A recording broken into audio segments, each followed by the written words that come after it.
जय श्री कृष्णा दोस्तों, आप सबका स्वागत है आपके अपने चैनल ज्ञान खजाना में। और आज की वीडियो में सुनाने वाली हूँ निर्जला एकादशी व्रत की कहानी। अगर ये मेरी कहानी अच्छी लगे तो प्लीज़ लाइक करें, शेयर करें और सब्सक्राइब करें। भीमसेन व्यास जी से कहने लगे कि हे पितामह, भ्राता युधिष्ठिर, माता कुंती, द्रौपदी, अर्जुन, नकुल और सहदेव आदि सब एकादशी का व्रत करने को कहते हैं, परंतु महाराज मैं उनसे कहता हूँ कि भाई मैं भगवान की भक्ति पूजा आदि तो कर सकता हूँ, दान भी दे सकता हूँ, परंतु भोजन के बिना नहीं रह सकता।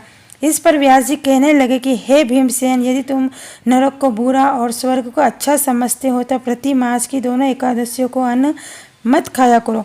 भीम कहने लगे कि हे पितामह, मैं तो पहले ही कह चुका हूँ कि मैं भूख सहन नहीं कर सकता।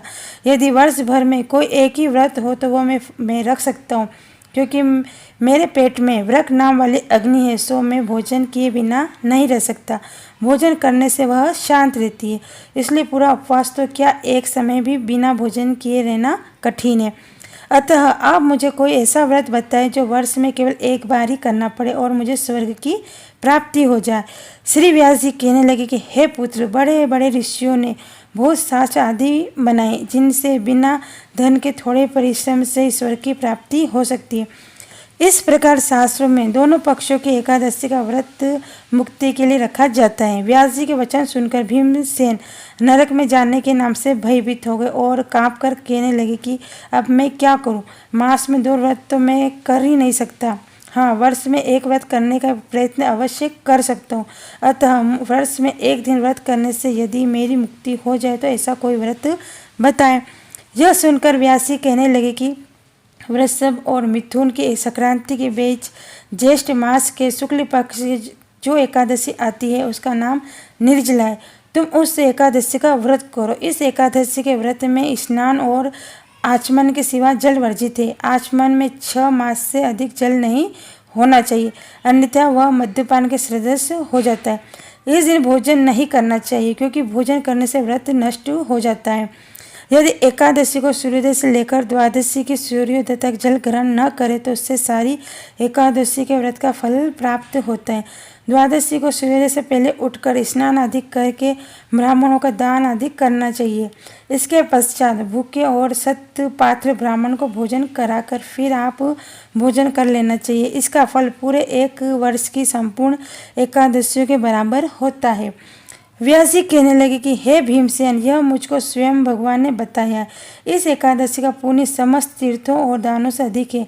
केवल एक दिन मनुष्य निर्जल रहने से पापों से मुक्त हो जाता है। जो मनुष्य निर्जला एकादशी का व्रत करते हैं उनकी मृत्यु के समय यमदूत आकर नहीं घेरते, वरन भगवान के पार्षद उसे पुष्पक विमान में बिठाकर स्वर्ग को ले जाते हैं। संसार में सबसे श्रेष्ठ निर्जला एकादशी का व्रत है, इसलिए यत्न के साथ इस व्रत को करना चाहिए। उस दिन ओम नमो भगवते वासुदेवाय मंत्र का उच्चारण करना चाहिए और गोदान करना चाहिए।